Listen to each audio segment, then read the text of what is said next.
হরে কৃষ্ণ। অন্নপূর্ণা রান্নাঘরে আজ তোমাদের সাথে আমি দুটি রেসিপি শেয়ার করব। প্রথমটি হচ্ছে শীতের বিভিন্ন রকমের সবজি দিয়ে চিড়ের পোলাও। আর চিড়ের পোলাওটা শুকনো খেতে আমার ঠিক ভালো লাগে না, তাই চিড়ের পোলাওর সাথে আমি তৈরি করে নিয়েছি টমেটোর টক। তো আজ আমি তোমাদের সাথে শেয়ার করব চিড়ের পোলাও এবং টমেটোর টক। প্রথমে আমি তৈরি করে নেব চিড়ের পোলাওটি। তার জন্য একটা কড়াইতে সামান্য তেল গরম করে তাতে একটা তেজপাতা শুকনো লঙ্কাকে ভালো করে ভেজে নিয়ে দিয়ে দিচ্ছি সাদা জিরে।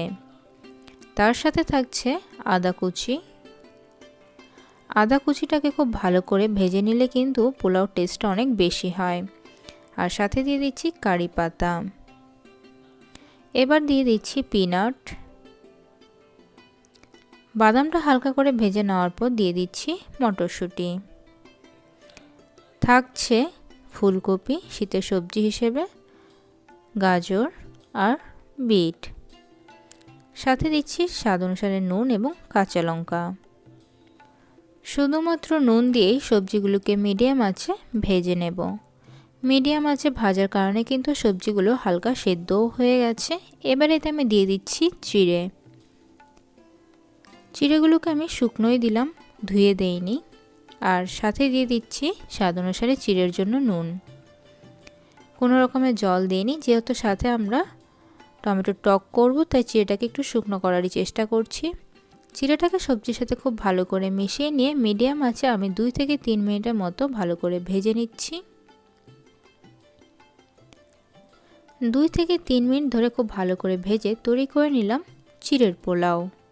এবার তৈরি করে নেব টমেটোর টক। তার জন্য একটা কড়াইতে তেল গরম করে তাতে একটি তেজপাতা শুকনো লঙ্কা দিয়ে দিলাম। সাথে থাকছে রাঁধুনি এবং সর্ষে। এবার এতে কেটে রাখা টমেটো, কাঁচা লঙ্কা এবং আমের হলি দিয়ে দিচ্ছি।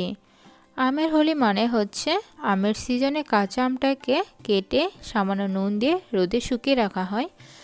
পরবর্তীকালে যখন আমের সিজন থাকে না, তখন বিভিন্ন ডালে বা টমেটোর টকে দিয়ে খাওয়া হয়। এতে একটা আমের ফ্লেভারও আসে এবং খেতেও বেশ একটু টক টক লাগে। তোমরা চাইলে আমের হলির পরিবর্তে তেঁতুলও ইউজ করতে পারো। তো টমেটোতে আমি সামান্য নুন হলুদ গুঁড়ো দিয়ে টমেটোটাকে মিডিয়াম আঁচে একটু হালকা সেদ্ধ করে একটা স্পুনের সাহায্যে ভালো করে স্ম্যাশ করে নিলাম। এবার এতে আমি দিয়ে দিলাম সামান্য জল। তোমরা ঠিক যতটা লিকুইড খেতে পছন্দ করবে ঠিক ততটাই জল দিও। তো জলটা ফুটতে থাকলো। জলটাকে আমি বেশ 2 থেকে 3 মিনিট ফুটিয়ে দিয়ে দিলাম আদা পেস্ট এবং ধনেপাতা। আদা পেস্ট দেওয়ার পর আরও 1 থেকে 1.5 মিনিটের মতো ফুটিয়ে তৈরি করে নিলাম টমেটোর টকটি। টমেটোর টকটাকে এবার আমি নামিয়ে সার্ভ করে দিচ্ছি চিড়ের পোলাওর সাথে টমেটোর টকটি। তো বন্ধুরা, তোমাদের কেমন লাগলো কমেন্টে অবশ্যই জানিও। ভালো লেগে থাকলে অনেক অনেক লাইক করে দিও। ধন্যবাদ।